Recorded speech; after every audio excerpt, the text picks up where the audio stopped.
আর মাত্র কিছুদিন পরে মাঠে নামতে যাচ্ছেন বাংলাদেশ জাতীয় ফুটবল দল। সামনেই দুটি গুরুত্বপূর্ণ আন্তর্জাতিক ম্যাচ ভিয়েতনাম ও সিঙ্গাপুরের বিপক্ষে।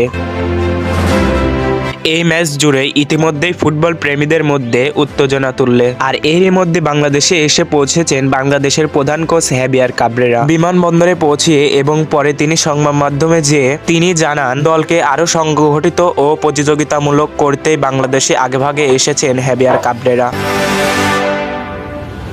কাবরেরা বলেন, ভিয়েতনাম ও সিঙ্গাপুর দুই দলই এশিয়ার শক্তিশালী প্রতিপক্ষ, তাই শুধু রক্ষণাত্মক নয় আক্রমণাত্মক ফুটবল খেলতে হবে। তিনি বিশেষভাবে জোর দিয়েছেন ফিটনেস, ট্যাকটিক্যাল ডিফেন্স লাইন এবং দ্রুত পাসিং গেমের উপর। তার ভাষায়, আমাদের তরুণ খেলোয়াড়দের মানসিকভাবে শক্তিশালী হতে হবে। আন্তর্জাতিক ম্যাচে ছোট ভুলও বড় শাস্তি ডেকে আনে।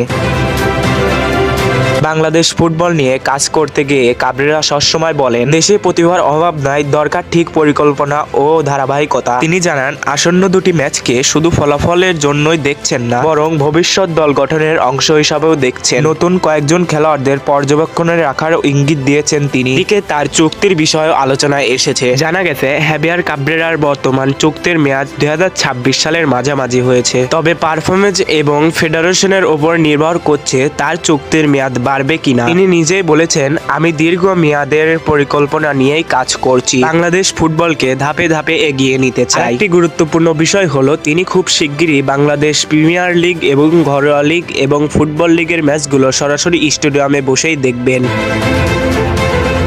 কোচের মতে, জাতীয় দলের ভবিষ্যৎ গড়তে গেলে ঘরোয়া লিগ থেকেই সেরা প্রতিভা তুলে আনতে হবে। তাই তিনি স্থানীয় খেলোয়াড়দের নিবিড়ভাবে পর্যবেক্ষণ করবে। সব মিলিয়ে সামনে কঠিন চ্যালেঞ্জ।